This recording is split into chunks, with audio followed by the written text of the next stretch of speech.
बहुत समय पहले की बात है। एक गांव में बिरजू नाम का एक गरीब किसान रहता था। उसका बहुत छोटा सा परिवार था। उसके परिवार में एकमात्र उसकी बेटी थी, जिसका नाम लाली था। बिरजू ने बहुत ही शौक से लाली को शहर में पढ़ने के लिए भेजा था। बिरजू की बेटी लाली बहुत ही गुणवान और होशियार थी। उसी गांव में बलवंत सिंह नाम का एक लालची और बेईमान जमींदार रहता था। वह अपने जमीन गरीब किसानों को ठेके पर देता था और उस जमीन के बदले वो गरीब किसान से बहुत ज्यादा कर वसूलता था। जमींदार बलवंत सिंह बहुत ही ज्यादा लालची था। वो गरीब किसानों को बहला फुसलाकर पहले तो अपनी जमीन ठेके पर देता और बाद में किसानों से ही शर्त रख देता था। इन गरीब किसानों की भी क्या जिंदगी है। बस 2 वक्त की रोटी के लिए दिन भर काम करते रहते हैं और पूरी जिंदगी 2 वक्त की रोटी के लिए तरसते रहते हैं। और मुझे देखो, मैं बस इन्हें आदेश देता हूँ और समय आने पर सारी फसल हमारे गोदामों में भर जाती है और ये गरीब किसान हमारे आगे जी हुजूरी करते रहते हैं और हमारे सारा काम करते रहते हैं। इसे कहते हैं दिमाग हो तो बलवंत सिंह के जैसा, वरना ना हो। हाँ मालिक, आप तो यहाँ के जमींदार हैं और किसानों को अपनी मुट्ठी में रखते हैं। इनको कैसे इस्तेमाल करना है ये आप भली भांति जानते हो। मालिक, यहाँ क्या अगल बगल के और भी गांव पर आप ही का राज्य है। आपकी मर्जी के बिना तो एक पत्ता भी नहीं हिलता। इसीलिए तो मैं यहाँ का राजा हूँ। मैं इन बेवकूफ किसानों को ऐसी ऐसी शर्त पर जमीन उधार दे रखी है कि मेहनत ये करते हैं और फसल मैं अपनी मुट्ठी में कर लेता हूँ। आखिर इनकी औकात ही क्या है मेरे सामने। जमींदार अपने नौकर से ये सब बातें कर ही रहा होता है, तभी उसके पास एक बिरजू नाम का एक गरीब किसान आता है, जो बहुत दुखी और परेशान होता है। मालिक, मैंने सुना है कि आप किसानों को जमीन ठेके पर देते हो। अरे हाँ भाई, तुमने बिल्कुल ठीक सुना है। मैं अपनी जमीन किसानों को ठेके पर देता हूँ। तो मालिक, आप मुझे भी अपनी जमीन ठेके पर दे दीजिए। मैं भी आपकी जमीन पर 1 साल के लिए ठेके पे काम करना चाहता हूँ। मेरा नाम बिरजू है और मैं पास के ही गांव बसंतपुर में रहता हूँ। अच्छा ठीक है बिरजू, मैं तुम्हें अपनी जमीन ठेके पर दे दूंगा, लेकिन मैं अपनी जमीन ठेके पर देने पहले से पहले कुछ शर्त रखता हूँ। ठीक है मालिक, मैं आपकी शर्त मानने के लिए तैयार हूँ। बताइए आपकी क्या शर्त है। शर्त यह है कि तुम्हें मेरी जमीन पर काम करना होगा और 1 साल के बाद उस जमीन पर जो भी फसल उगेगी उसका आधा हिस्सा तुम्हारा होगा और आधा हिस्सा मेरा होगा। जी ठीक है मालिक, मुझे आपकी शर्त मंजूर है। जमींदार से जमीन की कागजी कार्रवाई करने के बाद बिरजू अपने घर चला जाता है और अगले दिन खेती करने के लिए उस खेत में पहुंच जाता है। चलो, अब जमींदार साहब से जमीन तो ले ली है, अब इसमें खेती करना शुरू कर देता हूँ। उम्मीद है इस जमीन पर अच्छी फसल होगी।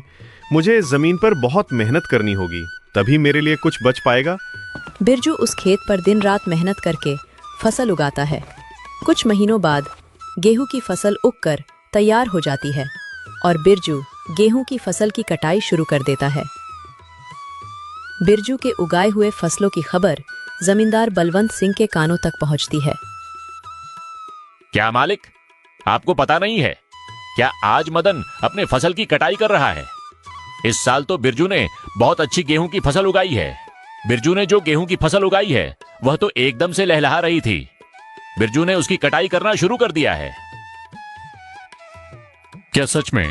यह तो बहुत अच्छी खबर है कि बिरजू आज फसल की कटाई कर रहा है। चलो चलकर देखते हैं। इस बार तो गेहूं की फसल बहुत अच्छी हुई है। अगर आधी जमींदार साहब भी ले जाएंगे तो फिर भी मेरे पास कुछ तो बच ही जाएगा।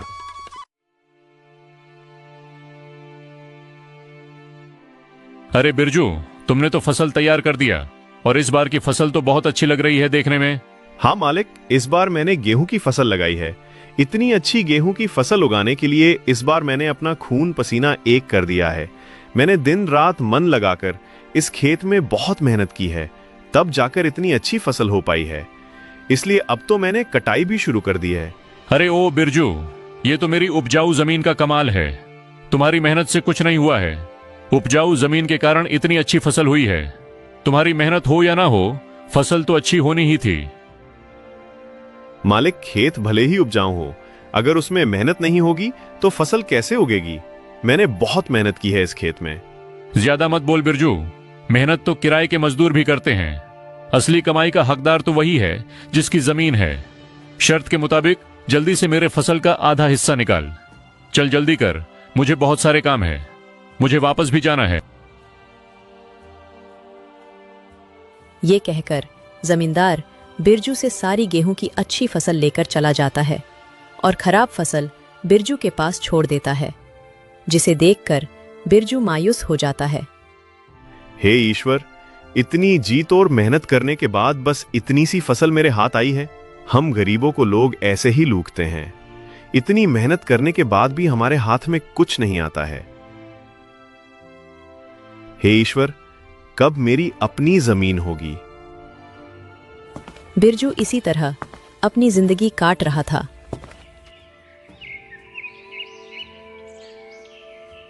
कुछ महीनों बाद बिरजू की बेटी लाली, जो शहर पढ़ने के लिए गई थी, वापस गांव आ जाती है। वापस गांव आने पर जब उसने गांव का नजारा देखा तो उसे बहुत दुख हुआ।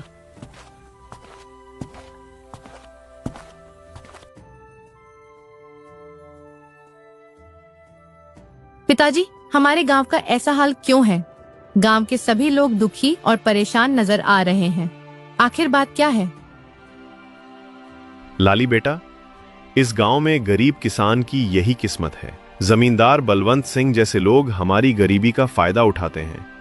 मेहनत हम करते हैं और उसका फायदा जमींदार बलवंत सिंह जैसे लोग खा जाते हैं। हमारे पास ना अपनी जमीन है और ना अधिकार। हम गरीब किसान बस मेहनत करते हैं और भूखे रहते हैं। किसानों की ऐसी दयनीय स्थिति को सुनकर लाली बहुत दुखी हो जाती है। पिताजी, आप चिंता मत कीजिए। अब मैं आ गई हूँ और यह अन्याय अब और नहीं चलेगा। आज से मैं आपके साथ खेतों में काम करूंगी और उस लालची जमींदार को उसी की शर्तों में बांध दूंगी। मालिक, अब से मैं पिताजी के साथ खेतों में काम करूंगी। अगले ही दिन लाली जमींदार बलवंत सिंह के यहाँ पहुंच जाती है। अरे लाली, तुम यहाँ कहो, क्या बात है? मुझे ठेके पर कुछ जमीन चाहिए। तुम तो एक लड़की हो, अब तुम खेती करोगी? अरे तुम अभी बच्ची हो, तुम्हारे अंदर इतना दम नहीं है। तुम पढ़ी लिखी लड़की हो, खेती नहीं कर पाओगी। नहीं मालिक, ऐसा मत बोलिए। भले ही मैं पढ़ी लिखी हूँ, मगर हूँ तो एक किसान की बेटी ही ना। खेती करना मुझे अच्छी तरह से आता है। अच्छा चलो ठीक है, तुम्हारी बात मैं मान लेता हूँ। वैसे भी काम का क्या रह गया है? पढ़ लिख कर तो सभी ऐसे ही बेरोजगार घूम रहे हैं। आपका बहुत बहुत धन्यवाद मालिक। अरे धन्यवाद बाद में दे देना, पहले मेरे नियम और शर्तें को सुन लो। आपकी क्या शर्त है मालिक, बताइए। जमींदार बलवंत सिंह, ये तो बच्ची है। इस बार कुछ ऐसी शर्त बता देता हूं जिससे इसकी सारी फसल मेरी हो जाएगी। वैसे भी इसके पिता बिरजू हर साल गेहूं ही लगता है, तो ये भी गेहूं ही लगाएगी। अच्छा लाली सुनो, तुम जो भी फसल लगाओगी उसका आधा हिस्सा मैं रखूंगा और आधा हिस्सा तुम रखोगी। लेकिन ऊपर का हिस्सा मैं रखूंगा और नीचे का हिस्सा तुम रखोगी। अगर तुम्हें मेरी यह शर्त मंजूर है तो बोलो। ठीक है मालिक, मुझे आपकी शर्त मंजूर है, ऐसा ही होगा।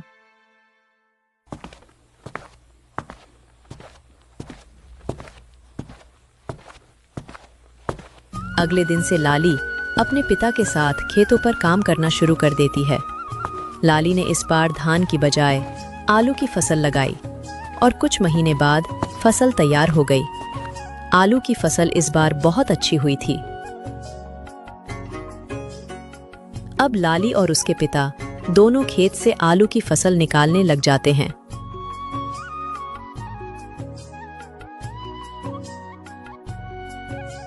फसल की खबर मिलते ही जमींदार बलवंत सिंह लाली के पास आता है।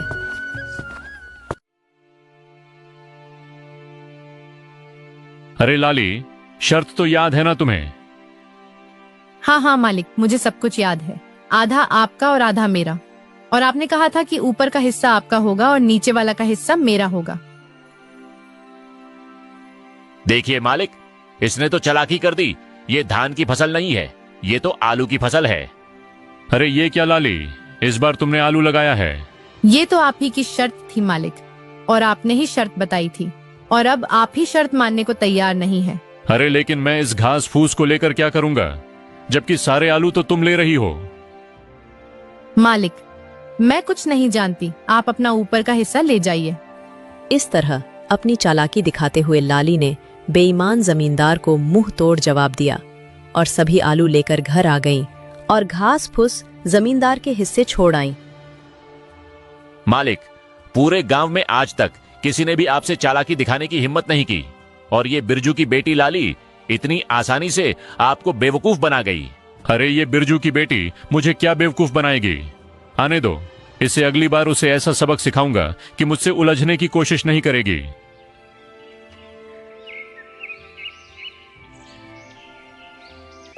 कुछ दिनों के बाद लाली दोबारा जमींदार के घर जाती है।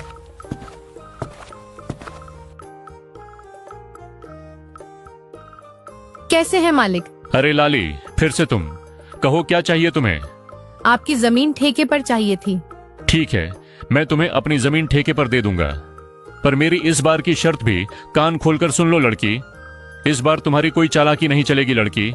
इस बार नीचे का हिस्सा मैं लूंगा और ऊपर का हिस्सा तुम्हारा होगा। क्या तुम्हें मेरी यह शर्त मंजूर है? मालिक, मुझे आपकी शर्त मंजूर है। मालिक, इस बार फसल के ऊपर का भाग मेरा ही होगा। इस तरह लाली जमींदार से बात करने के बाद घर आ जाती है। इस बार भी लाली दोबारा खेती करने की तैयारी में जुट जाती है। लाली इस बार गेहूं की फसल लगाती है। कुछ दिनों बाद गेहूं की फसल काफी अच्छी उगाती है। अरे वाह, इस बार तो गेहूं की फसल खूब अच्छी दिख रही है। मजा आ गया। आने दो उस बेईमान जमींदार को, तब उसे मजा चखाती हूँ। कुछ दिनों के बाद जमींदार लाली के पास आता है। जैसे ही जमींदार लाली के खेत के पास पहुंचा तो गेहूं की फसल देखकर उसका तो दिमाग ही चकरा गया। अरे ये क्या, इस लाली ने तो इस बार गेहूं की फसल लगा दी है। ये लड़की तो जितना मैं सोच रहा था उससे कहीं होशियार निकली। प्रणाम मालिक, कैसे हैं? आप ठीक तो है ना? देखिए मालिक, इस बार मैंने गेहूं की फसल लगाई है और आपकी शर्त के अनुसार फसल के ऊपर का हिस्सा मेरा होगा और नीचे का हिस्सा आपका होगा। इस तरह अपनी चतुराई से लाली ने दोबारा जमींदार बलवंत सिंह को मूर्ख बना दिया और जमींदार एक बार फिर से धोखा खाकर गुस्से से तिलमिला गया। अरे मालिक, उस पिद्दी सी लड़की का दिमाग तो देखिए। आप जैसे इतने बड़े चालबाज जमींदार को उसने फिर से मूर्ख बना दिया। तुम सही कह रहे हो झुमरू, मैं तो उसे बच्ची ही समझ रहा था और उस बच्ची ने मुझे फिर से मूर्ख बना दिया। अगली बार उसे आने दो, फिर उसे बताता हूं कि जमींदार बलवंत सिंह क्या चीज है। लाली ने गेहूं की फसल की कटाई की और सारी फसल अपने घर ले आई और उस फसल का कुछ हिस्सा लाली ने गांव के जरूरतमंद लोगों में बांट दिया। लाली और बिरजू दोनों बहुत ही खुश थे। कुछ दिनों बाद फिर से फसल उगाने का समय आ गया। चलो, उस लालची जमींदार से आज फिर से मुलाकात करती हूँ और उससे ठेके पर जमीन लेकर फिर से फसल उगाती हूँ और देखती हूँ कि इस बार वह जमींदार शर्त में अपना में कौन सा खुराफाती दिमाग लगाता है। ये सोचकर लाली ठेके पर जमीन के लिए उस जमींदार के पास फिर से जाती है। अच्छा, तो तुम मुझसे मिलने के लिए फिर से आ गई। देखो लड़की, तुम मुझसे ज्यादा होशियार बनने की कोशिश मत करना। मैं भी जमींदार बलवंत सिंह हूँ। मुझे होशियारी नहीं आती है मालिक, मैं तो एक गरीब किसान की बेटी हूँ। होशियार तो आप लोग हैं जो गांव के गरीब किसानों की मजबूरी का फायदा उठा रहे हैं। अपनी जुबान पर काबू रखो लाली। ये तुम क्या बोले जा रही हो? जिस काम के लिए आई हो वो बात करो। यहाँ ज्यादा ज्ञान बांटने की जरूरत नहीं है। ठीक है मालिक, चलिए काम की बात करते हैं। मुझे इस बार भी आपकी जमीन ठेके पर चाहिए। बताइए मालिक, इस बार आपकी क्या शर्त है? हाँ, शर्त तो है।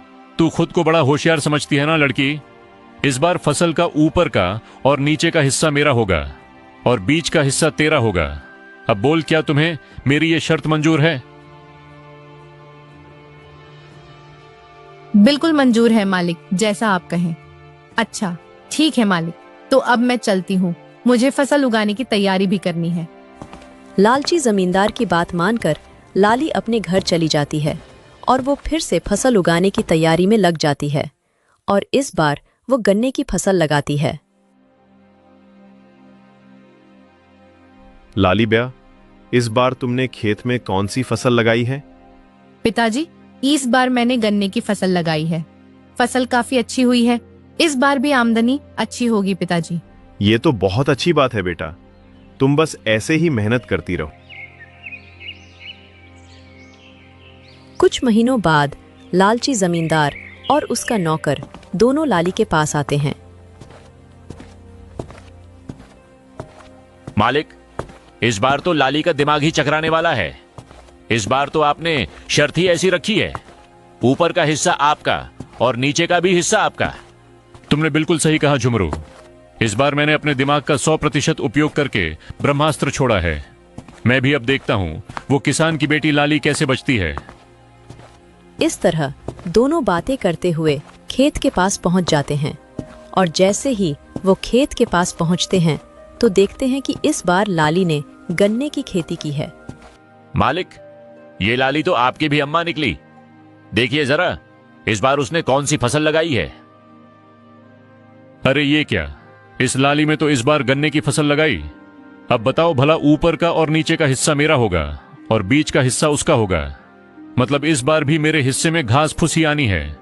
मैं इस बार भी बेवकूफ बन गया, मान गया इस किसान की बेटी के दिमाग को।